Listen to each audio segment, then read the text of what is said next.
Hello and welcome to my YouTube channel concept clear students. तो आज हम class 10th maths से chapter polynomials की एक्सरसाइज 2.2 करने जा रहे हैं।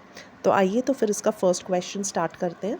हमारा क्वेश्चन हमसे कहता है find the zeros of the following quadratic polynomials and verify the relationship between zeros and the coefficient. अब जब हम इसका फर्स्ट पार्ट देखते हैं तो इसके अंदर हमें मेंशन्ड है x² माइनस 2x माइनस 8। अब आप देख सकते हैं कि ये क्वाड्रेटिक इक्वेशन है, यानी इसकी जो डिग्री है, जो हाईएस्ट डिग्री है वो है 2, और जितनी डिग्री होती है उतने ही हमारे ज़ीरोज़ होते हैं। तो क्योंकि यहाँ पे डिग्री 2 है तो इसका मतलब मेरे पास दो ज़ीरोज़ है, एक अल्फ़ा और एक बीटा। अब चलिए इसको सॉल्व करते हैं। सबसे पहले हम यहाँ a, b एंड c की वैल्यू निकालेंगे। वो कैसे निकालेंगे हम? x² का जो कोएफिशिएंट है यानी कि 1, ये हो गई मेरी a की वैल्यू। x का जो कोएफिशिएंट है यानी -2, ये हो गई मेरी b की वैल्यू। और जो कांस्टेंट वैल्यू है यानी -8, वो हो गई मेरी c की वैल्यू। एक बारी हमारे पास a, b एंड c आ गया तो अब हम अल्फ़ा प्लस बीटा करेंगे। अल्फ़ा प्लस बीटा जो होता है वो होता है -b/a। तो माइनस लिखा हमने और b की वैल्यू यानी -2 सब्सिट्यूट किया, अपॉन 1 लगाया, माइनस माइनस हो गया प्लस, तो यानी +2 वैल्यू आ गई मेरी। अब अल्फ़ा इंटू बीटा जब हम करेंगे तो अल्फ़ा इंटू बीटा होता है c/a। तो जो c की वैल्यू है और जो a की वैल्यू जब हम सब्सिट्यूट करेंगे तो हमारे पास आएगा -8/1 यानी -8। अब मुझे इसे वेरीफाई करने के लिए अल्फ़ा और बीटा दोनों की वैल्यू चाहिए, और अल्फ़ा एंड बीटा की वैल्यू मुझे आखिर मिलेगी कहाँ से? ये मिलेगी मुझे क्वाड्रेटिक इक्वेशन को मिडिल टर्म स्प्लिट करके। तो आइए फिर इसे मिडिल टर्म स्प्लिट करते हैं हम लोग। जब हम x² माइनस 2x माइनस 8 को मिडिल टर्म स्प्लिट करने जाएंगे तो हमारे पास आएगा x² plus 2x minus 4x minus 8। अब जैसे आप देख सकते हैं कि हमारे पास यहाँ पे 4 टर्म्स हो चुके हैं, तो आइए इसकी ग्रुपिंग करते हैं। जब हम फर्स्ट 2 की ग्रुपिंग करेंगे एंड लास्ट 2 की ग्रुपिंग करेंगे तो पहले वाले में x कॉमन है, तो x बाहर निकालते ही हमारे पास ब्रैकेट में बचेगा x प्लस 2। ऐसे ही -4 कॉमन है तो हमारे पास बचेगा x प्लस 2। तो अब जो हमारे पास आया है वो है x minus 4 and x plus 2। अब हम इसको 0 से इक्वेट करेंगे। जब हम x प्लस 2 इक्वल टू 0 करेंगे तो x की वैल्यू आएगी -2, एंड x माइनस 4 को जब 0 से इक्वेट करेंगे तो x की वैल्यू आएगी 4। अब ये जो -2 मेरी वैल्यू आई है ये आ गई हमारी अल्फ़ा की वैल्यू, और जो 4 वैल्यू आई है ये हो गई हमारी बीटा की वैल्यू। तो क्योंकि अब हमारे पास अल्फ़ा एंड बीटा दोनों आ चुके हैं तो आइए फिर इसको वेरीफाई करके देखते हैं। सबसे पहले हम करेंगे अल्फ़ा प्लस बीटा। जैसे ही हम लिखेंगे यहाँ पे अल्फ़ा प्लस बीटा तो अब हमारे पास अल्फ़ा की वैल्यू भी मेंशन्ड है और बीटा की वैल्यू भी है हमारे पास। आइए इसे सब्स्टिट्यूट करते हैं फिर। तो अल्फ़ा की जगह रखेंगे हम -2 एंड बीटा की जगह हम रखेंगे 4। तो -2 + 4 = 2।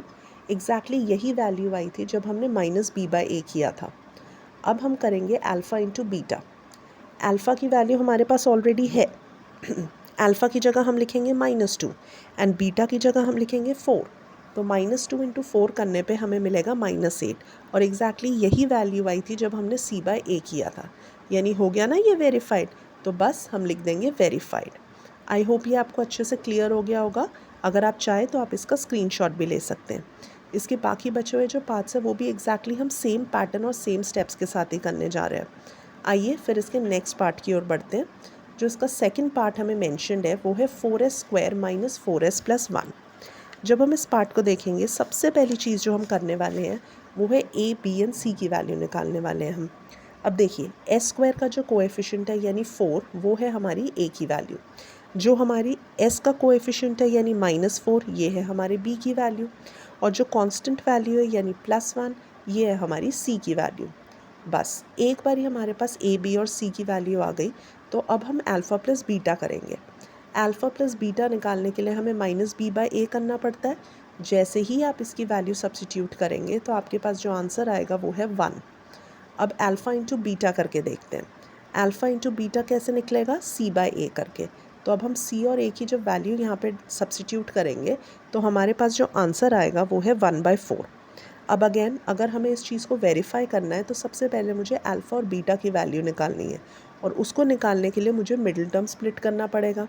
तो सबसे पहले इस इक्वेशन को हम अच्छे से मिडिल टर्म स्प्लिट करते हैं। मिडिल टर्म स्प्लिट करने के लिए आप क्या करेंगे? आप इसको लिखेंगे 4s² minus 2s minus 2s plus 1। बस अब 4 टर्म्स आ गई आपके पास। अब ये जो 4 टर्म्स है, आइए इसकी ग्रुपिंग कर लेते हैं। तो जब आप पहली वाली देखेंगे तो इसके अंदर 2s कॉमन आ रहा है। 2s कॉमन आते ही आपके पास ब्रैकेट में क्या बचेगा, 2s माइनस 1, और दूसरे में -1 कॉमन है तो क्या बचेगा, 2s माइनस 1। तो यानी जो मेरे पास आई वैल्यू वो 2s माइनस 1, 2s माइनस 1 आई। अब आप इसको 0 से इक्वेट कर देंगे। बस जैसे ही हम 2s माइनस 1 को 0 से इक्वेट करेंगे तो मेरे पास 2s की वैल्यू 1 आ जाएगी, s की वैल्यू हाफ आ जाएगी। ठीक इसी तरीके से एक और बार कर लेंगे। 2s minus 1 is equal to 0, तो 2s is equal to 1 and s is equal to half. यानी मेरी अल्फ़ा की वैल्यू भी हाफ है और मेरी बीटा की वैल्यू भी हाफ है। तो क्योंकि अब हमारे पास अल्फ़ा एंड बीटा दोनों आ चुके हैं, तो फिर अब हम अल्फ़ा प्लस बीटा करके देखेंगे। तो जैसे ही हम अल्फ़ा प्लस बीटा करेंगे तो अल्फ़ा की जगह भी हाफ़ डालेंगे, बीटा की जगह भी हाफ़ डालेंगे। जब हम हाफ़ प्लस हाफ़ करेंगे तो जो एलसीएम आएगा वो आएगा 2। तो 2/2 हमें क्या देगा, 1। यही एग्जैक्ट वैल्यू आई थी जब हमने -b/ab किया था तब। अब ठीक इसी तरीके से हम अल्फ़ा इंटू बीटा करके देखेंगे। अल्फ़ा इंटू बीटा जब हम करेंगे तो अल्फ़ा की वैल्यू भी 1/2, बीटा की वैल्यू भी 1/2। तो 1/2 इंटू 1/2 इज़ हाउ मच, 1/4। यही वैल्यू आई थी जब हमने c/a किया था। तो ये कम्प्लीटली वेरीफाई हो चुका है। बस अब हम नीचे लिख देंगे वेरीफाइड। आई होप ये आपको अच्छे से क्लियर हो गया होगा। ये देखिए, तो अब हम इसका नेक्स्ट पार्ट करने जा रहे हैं, यानी थर्ड पार्ट करने जा रहे हैं। जब हम इसके थर्ड पार्ट को देखेंगे तो इसके अंदर एक बहुत इंपॉर्टेंट चीज़ है जो आपको ध्यान देनी है। देखिए यहाँ पे हमें लिखा हुआ है 6x² - 3 - 7x, लेकिन अगर आप ध्यान से देखेंगे ये क्वाड्रेटिक तो है लेकिन ये अपने स्टैंडर्ड फॉर्म में नहीं है। तो स्टैंडर्ड फॉर्म में कैसे करेंगे, हम इस इक्वेशन को रीराइट करेंगे, क्योंकि x² के बाद पहले x वाली चीज़ आनी चाहिए ना। तो हम लिखेंगे 6x² - 7x - 3। बस एक बारी हमने ये लिख लिया तो अब हम वही नॉर्मल तरीके से जैसे अपने प्रीवियस क्वेश्चंस हमने किए वैसे ही करेंगे। सबसे पहले a, b एंड c की वैल्यू निकालेंगे हम। तो a की वैल्यू आएगी 6, b की आएगी -7 एंड c की आएगी -3। अब हम अल्फ़ा प्लस बीटा करने जा रहे हैं। अल्फ़ा प्लस बीटा कैसे निकलता है, -b/a करके।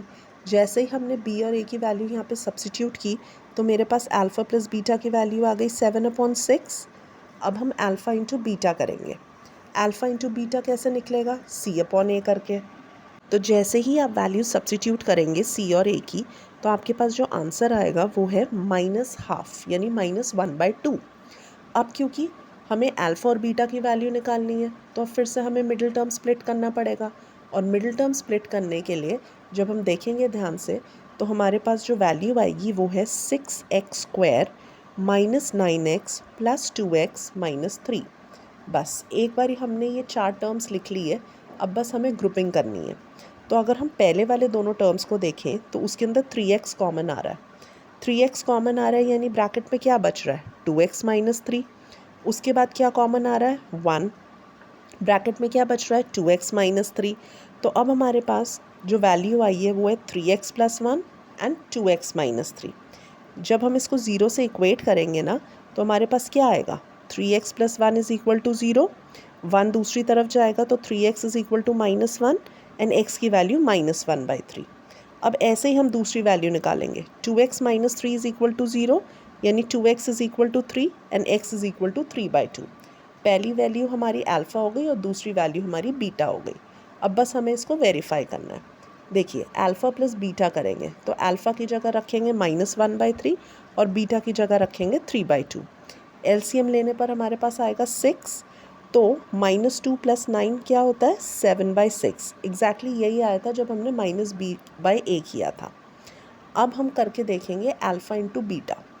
अल्फ़ा की वैल्यू आपको पता ही है -1/3 है एंड बीटा की वैल्यू कितनी है, 3/2। तो -1/3 इंटू 3/2 जब आप करेंगे तो 3 से 3 कैंसिल यानी -1/2 आया।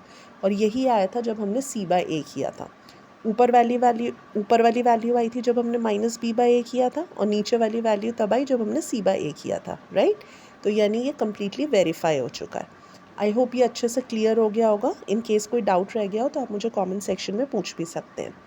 Until then, इस चीज़ को अच्छे से आप रिवाइज़ करते रहिएगा बिकॉज़ ये बहुत ही इंपॉर्टेंट क्वेश्चन है और ये सारे स्टेप्स अच्छे से लिखिएगा। अगर आप स्क्रीनशॉट लेना चाहते हैं तो इसका स्क्रीनशॉट भी ले सकते हैं। तो आज की वीडियो में बस इतना ही। इस क्वेश्चन के अंदर कुल टोटल 6 पार्ट्स थे, 3 हमने इसमें कवर किए, 3 हम नेक्स्ट में करेंगे। तब तक के लिए do like, share and subscribe.